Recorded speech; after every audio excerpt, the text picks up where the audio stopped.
INFOSYS, from 250 US dollars startup to global technology giant. What if I told you one of India's biggest technology companies started with just 250 US dollars, not 250 million, not 250 crore, just US 250 US dollars. 7 engineers, one idea, and a dream of building a globally respected technology company from India. Today, that company has more than 3,28,000 employees. It operates across the world. Uh, it generates more than $20 billion in annual revenue. It is listed on the Indian stock exchanges and the New York Stock Exchange. And millions of investors know its stock by one name, INFY. This is the story of Infosys. But this isn't just a story about an IT company. It is the story of how a small Indian startup helped change the way the world looked at India's software industry. Chapter 1. Before INFOSYS, to understand Infosys, we first need to understand India in the early 1980s. There was no modern Indian startup ecosystem. There was no Bangalore startup culture like we see today. There was no cloud computing, no smartphones, no artificial intelligence, no massive IT parks. India was operating under a heavily regulated economic system. Importing computers and technology was difficult. Foreign exchange was limited. Starting and scaling a technology company was extremely difficult. And yet, 7 engineers decided to try. Chapter 2. 7 engineers. In 1981, N.R. Narayan Murthy and 6 other engineers established Infosys in Pune. The 7 founders were N.R. Narayan Murthy, N.S. Raghavan Nandan M. Nilekani, S. Gopal Krishnan, S. D. Shibulal K. Dinesh, and Ashok Arora. Their initial capital? Just US 250 US dollars. That's one of the most important numbers in the entire Infosys story. Because today, people often look at a company only after it becomes successful. But every giant company has a beginning. And Infosys began with 7 people and almost no capital. Chapter 3. The VISION. The founders weren't simply trying to create another small software company. They wanted to create a world class software corporation from India. That was an ambitious idea at that time. Their first client was Data Basics Corporation in New York.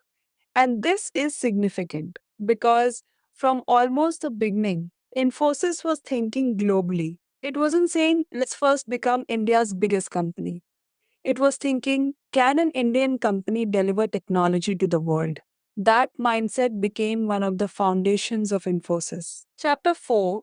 The early struggle. The early years weren't easy. Money was limited. Technology was expensive. International communication was difficult. Software could even have to be physically transported or sent through primitive communication methods. The company had to work within India's restrictive economic environment. Imagine trying to run a global software company without today's internet infrastructure. No Slack, no Zoom, no GitHub, no cloud, no AWS, no modern laptops, no startup accelerators, and yet they continued. This is where the first entrepreneurial lesson appears.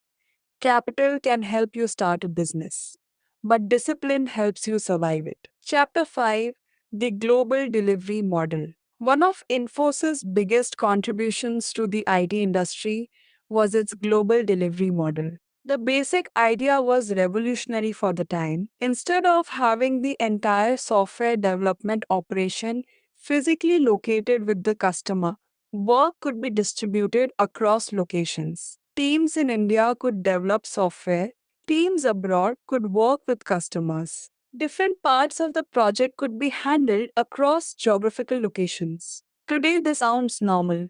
Remote development, global engineering teams, offshore development, cloud collaboration.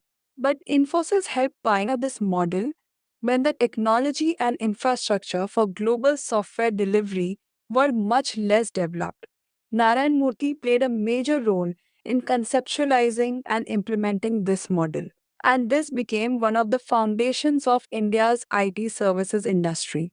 Chapter 6: The Bangalore Move. In 1983, Infosys moved its corporate headquarters to Bangalore. At the time, Bangalore wasn't the massive technology ecosystem we know today, but the city had something important: engineering talent. Infosys started building its presence there. And over time, Bangalore became one of the world's major technology centers. Today, when someone says India's Silicon Valley, Bangalore is usually the first name people think about. Infosys became one of the companies that helped build that story. Chapter 7: The first big products. Infosys wasn't always just about custom software services, it also developed products and solutions. One important example was its banking technology. Its early banking product evolved into Finacle. Finacle became a major banking technology platform. And this is important from a startup perspective because Infosys was learning something. You can sell services, but a reusable technology platform can create a completely different kind of business. Instead of building something from scratch for every customer, you can create technology that can be deployed repeatedly. That is the basic idea behind many modern SaaS businesses. Chapter 8: The IPO. Now comes one of the biggest moments in the Infosys story. 1993. Infosys went public in India. Its IPO price was 95 rupees per share. When trading opened, the stock traded at 145 rupees. The company had entered the public markets. And this changed everything because now ordinary investors could participate in the company's future. Infosys later expanded its international capital market presence. In 1999, it became the first Indian IT company to be listed on Nasdaq. And in 2012, Infosys moved its US listing to the New York Stock Exchange. This wasn't simply about raising money, it was a statement. An Indian technology company could meet global standards and compete in global capital markets. Chapter 9: The Stock Market Story. And this is where Infosys becomes particularly interesting for investors.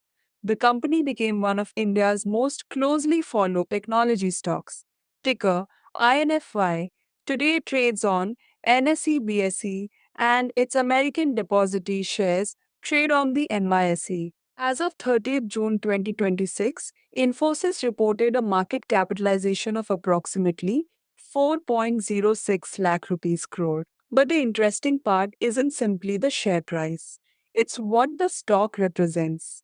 Investors aren't only buying a piece of software, they're buying exposure to global technology spending, enterprise digital transformation, cloud computing, AI, consulting, and India's technology services industry. Chapter 10: Employee Stock Options. There is another fascinating part of the Infosys story: employees. Infosys introduced an employee stock option program in 1993. This helped employees participate in the wealth creation of the company.